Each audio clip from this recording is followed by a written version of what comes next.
Welcome back, guys. Tyler James here with CelticsSocial.com, bringing you my mock draft 2.0. If you haven't seen my 1.0 yet from back in early February, definitely go check that out when you got a chance. With March Madness going strong right now, I thought it was a perfect time to release another mock draft and give you my top 14 lottery picks again and where I see some of these prospects going in the upcoming June draft. One quick editor's note, I started recording this mock draft last week, and after watching that UCLA-Kentucky game last night, I was really tempted to move things around a little bit. De'Aaron Fox had a heck of a game, and while Lonzo Ball really didn't, I probably wouldn't move him down, but I can see De'Aaron Fox climbing the boards, maybe into the top 5, especially if he shows that shot he had last night. With that said, though, I'm pretty confident where each pick landed, so let's get into it. The first pick has not changed. Number 1, we got the Boston Celtics selecting Markelle Fultz. I'll admit, it's a little closer. It's getting closer every day. The hype surrounding Lonzo Ball is getting greater every day, especially with his dad and his potential deep run in the tournament. But as far as fit goes, I like Markelle in Boston. Like I said in the first mock, I think he can play off the ball better than Lonzo can. I think he'll be great with the ball in his hands, but if you have Isaiah Thomas, he's going to have the ball in his hands a lot. So I see them being a little bit more successful with a guard like Markelle Fultz, who can play the 1 or 2, has proved he can play the 1 or the 2.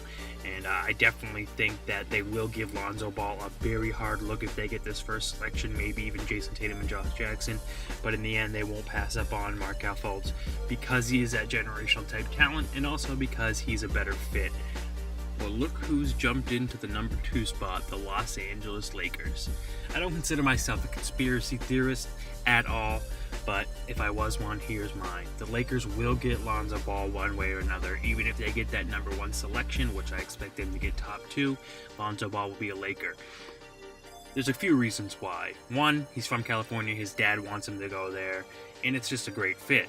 2, Magic Johnson's the owner, and who does Lonzo get compared to more than anybody? Magic Johnson. You know Magic would love him to drop to them or to get them with the first pick, so it's going to happen. If there are NBA gods, they're going to make it happen. If there are NBA conspiracy theorists, they're going to make it happen, or guys behind the scenes. It's just a matter of time, and now we just have to see if D'Angelo Russell can play that 2-guard position, which they have already started playing him at the 2. To prepare for Lonzo, I'm not really sure, but this is a point guard heavy draft, so I'm sure they're doing it for that reason. Lonzo Ball will be a Laker, and he's going to be selected here at number 2. In the 3rd spot, I got the Phoenix Suns selecting Josh Jackson out of Kansas. Similar to last year when Ben Simmons and Brandon Ingram were the guaranteed top 2 picks, I think it's going to be like that this year with Markelle Fultz and Lonzo Ball. And then at that number 3 spot, that's where the draft can get a little unpredictable.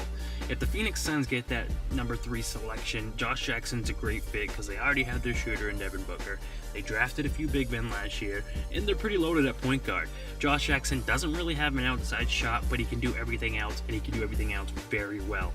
Great passer for his size, can play the 3 or the 4, and like I said, he can step on that court the first day and help a team win games. He's the most NBA-ready player in the draft, and I think the Phoenix Suns would be very happy if they can grab him at number 3.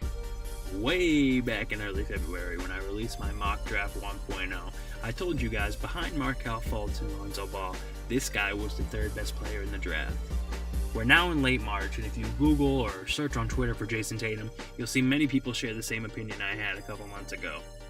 I'm not sure if it's his recent scoring success or that he helped lead Duke to a conference championship. Even after their early exit in the tournament, which they do every year I might add, his stock could not be higher. Now if you're Orlando at number 4, I still believe they're cooling on Elfrid Payton. And considering this draft has so much point guard talent, they could look at a guy like Dennis Smith Jr. or De'Aaron Fox. However, because he has the potential to be such an elite scorer in the NBA, I think you take Tatum and you don't look back. At the number 3 pick, like I mentioned, that's where the draft is going to get a little unpredictable. However, right here at number 5 for the 76ers, they could go a few different ways. I have them selecting Malik Monk because I do truly believe they think Ben Simmons is going to have the ball in his hands and be that primary ball handler. If they don't think that, then they should look at a guy like Dennis Smith or even De'Aaron Fox. But if the plan is to have the ball in Ben Simmons' hands for the next couple of years. Add a shooter, add a scorer, because you really don't have that on this roster. Malik Monk can take over a game. He can hit big shots. He's got the outside shot. He's extremely athletic, and I think he'd complement Ben Simmons and the rest of that roster very well. If they need a point guard, you go Dennis Smith. You look at De'Aaron Fox. But if Ben Simmons really is the guy that's going to be bringing the ball up for the next couple of years, you add a scorer like Malik Monk. At the 6th pick, we have the Sacramento Kings, and I have them grabbing Jonathan Isaac out of Florida State. They're an interesting team because they might have close to back-to-back picks because they traded DeMarcus Cousins away, of course, to New Orleans, who should have a lottery pick at this point. So they could have back-to-back picks or really close to it. I think right here, even though they need a point guard, you go with the best player available. That's Jonathan Isaac. A lot of people compare him to Brandon Ingram, but that's kind of a lazy comparison. He is similar body type, but he's even bigger. He hasn't been the primary scorer on that Florida State team because Dwayne Bacon's taken that role, but his upside is very high, and I don't think Sacramento will pass that up. I think they go with him because he's the best player available, and then they address the point guard issue a couple picks later. At the 7th pick, we got an interesting spot here for the New York Knicks. Now, we all know they struggle with their draft picks, but I think if a guy like Dennis Smith Jr. drops to you, you take him. Early in the year, he was up in the top 5, maybe even the top 3, just because he's a do-everything point guard who can score, pass, and he's extremely athletic. He's had some injuries, so that's dropped his stock, and his late play wasn't very good, but that doesn't mean he can't be a star in the NBA. Especially if he drops the number 7 here to New York, who could use a point guard, you grab him and you pair him with Porzingis. I think this is a great pick for the Knicks, and they should definitely not even consider anyone else at this point. At number 8, we got the Sacramento Kings again, and I think this is where they should address their point guard issue. With Dennis Smith Jr. off the board, De'Aaron Fox is the pick. They could look at Frank Ntilikina, the foreign point guard, but I think Fox is going to be the better player and a better fit for the Kings. I like Fox quite a bit. I don't really like that he doesn't have a shot, but I think that is something he could develop, and he can get to the hoop. He's freakishly athletic, and he makes the players around him better. He'll be a great fit with Buddy Hield, Jonathan Isaac, and the other young players on that roster. And not only that, but if he drops to number 8, that will be a steal, because I think he's going to be one of those players that as he works out for teams, his stock's going to rise heavily because they're going to like the way he plays and what he brings to a team. At number 9 for the Timberwolves, this was probably the hardest pick I've had so far. I went back and forth in a couple players, but in the end I had them picking Lauri Markkanen out of Arizona. Markkanen gets compared to Dirk Nowitzki, Porzingis, because he's a big man that can shoot the 3. He doesn't really block shots, he doesn't really protect the rim, but he can stretch the floor, much like Karl-Anthony Towns can, and I think he'll fit well with Towns, because Towns is more of a shot blocker, defensive player, and Lauri Markkanen can spread the floor for guys like Andrew Wiggins, Zach LaVine, and whoever they bring on that roster. Now, for those keeping track at home, we're at the number 9 pick, and we just selected our first big man. If you don't count Jonathan Isaac as a power forward, I count him as a small forward. Next year's draft, the 2018, that's full of the big men, while of course this one is the point guard and small forward type draft. That means a team that needs a big man could reach earlier on in this first round and grab Lauri Markkanen, but if not, I see him as a great pick for the Minnesota Timberwolves. At number 10, we get the Charlotte Hornets. And when you're doing these mock drafts, if you don't edit the video quick and get everything going, a lot of times things can change, and that's exactly what happened here. I had the Hornets selecting Robert Williams, but he just declared he's going back to school, so we had to change that up. Instead, I had the Hornets selecting Miles Bridges out of Michigan State, which I think Charlotte fans will be plenty happy with.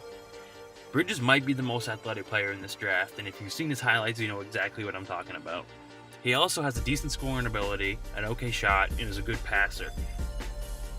Besides his leaping ability, his NBA-ready body and his ability to contribute to a team right away are probably his biggest assets, and I see him right around the end of the lottery or at the end of that top 10 being a great pick for any team. At number 11, I have the Dallas Mavericks selecting Frank Ntilikina. It's tough to judge international prospects because they play different minutes and their games aren't always available or easy to watch. And they play less minutes, to be honest with you, so it's harder to scout as opposed to maybe like a college basketball game where a guy's playing 30-40 minutes a game. Ntilikina has decent physical tools, and he's an okay defender as well. His shot isn't bad, but most of all, he's 6'5", almost 6'6", so his size will give him an advantage over many point guards. He'll probably play the 1 just because he does distribute well, and he's got a good feel for the game. The Dallas Mavericks have an excellent international prospect scouting team, so I really think they might have a leg up on scouting someone like Ntilikina, and for that reason, they'll make this selection. At number 12, Portland Trail Blazers fans may love me or hate me. I got him selecting Harry Giles out of Duke. Giles, coming out of high school, was one of the most heavily scouted prospects of all time, and he had a ton of hype surrounding him. Knee injuries and surgeries have brought his stock down heavily, and a lot of people think he shouldn't even have played at all for Duke this year, and just had NBA GMs wondering what it would look like to see him play. He did play, and he was probably below average, is the best way to put it. But he still does have that athleticism, and he still is one of the few big men in this draft. So why not take a flyer on him if you're the Portland Trail Blazers? He could end up being that top 3 player that everybody thought he would be now that he's healthy. Only time will tell, and if you're Portland and you're willing to take that risk, it may pay off long term for you. As I was making these final 2 picks, especially this number 13 for the Chicago Bulls, it got pretty tough. Later in the first round, it gets a little bit harder to predict who goes where, and it all depends on if certain players drop. I like Bam Adebayo for the Bulls simply because they need some interior help, and I think they're going to look to get more young and athletic players to bring in on that roster. What better way to do that than the draft? If I had to go another direction, I say they should look at Justin Jackson, especially if they think about getting rid of Jimmy Butler. Justin Jackson is leading North Carolina to a deep tournament run, and he's improved that 3-point shot heavily. So personally, I would take Justin Jackson, but I wouldn't be surprised if they win Bam here at this pick. And here we are on the final pick. Number 14, the Detroit Pistons. I have them selecting OG Anunoby. You might be asking, why would you have someone in the lottery that had season-ending surgery that was kind of already debatable whether he should be in the lottery before that? Well, he had a decent season before he got hurt, and he is probably one of the most NBA-ready players in this draft. One great thing about OG is he's a small forward, can easily play the power forward position, and even in smaller lineups could play that center position. He's got a decent shot, it'll definitely work in the NBA, but he's really known for his defense and hard-nosed play. That's why I think he's a perfect fit for the Detroit Pistons. Alright guys, that's another mock draft down. With the NBA lottery getting closer every day and the playoffs just right around the corner, I plan to really ramp up the coverage on this channel, so please do us a favor and subscribe. Also, probably most important note is due to some YouTube issues, we actually had to move our channel. So we're actually starting from the very beginning with 0 subscribers. That means we really do need you guys to subscribe and share the videos, and to show our appreciation, I'm going to give away some t-shirts every 100 subscribers we get on YouTube. Those t-shirts will only be for our YouTube subscribers, and you guys are the only ones that will be eligible to win. All you got to do is subscribe to the channel. Last but not least, for those that don't know, I really enjoy coming up with and designing t-shirts for the Celtics, so trust me when I say you definitely want to visit CelticsSocial.com soon and check out all these tees that you see now in front of you, plus many, many more. I'll even hook you up with a promo code going on right now. Just use the code GREENTEAM and you will receive 20% off everything in the store, no matter how big or small your order. Once again, thanks for tuning in, and be on the lookout for individual prospect breakdown videos where I plan to break down some of the Celtics targets in the draft and tell you who I think will be a good fit and what strengths they can bring to the NBA. I'll also be posting some Celtics trade rumors as those heat up again, so a lot of exciting stuff will be happening on this channel. This has been Tyler James with Celtics Social, and as always, go Celtics.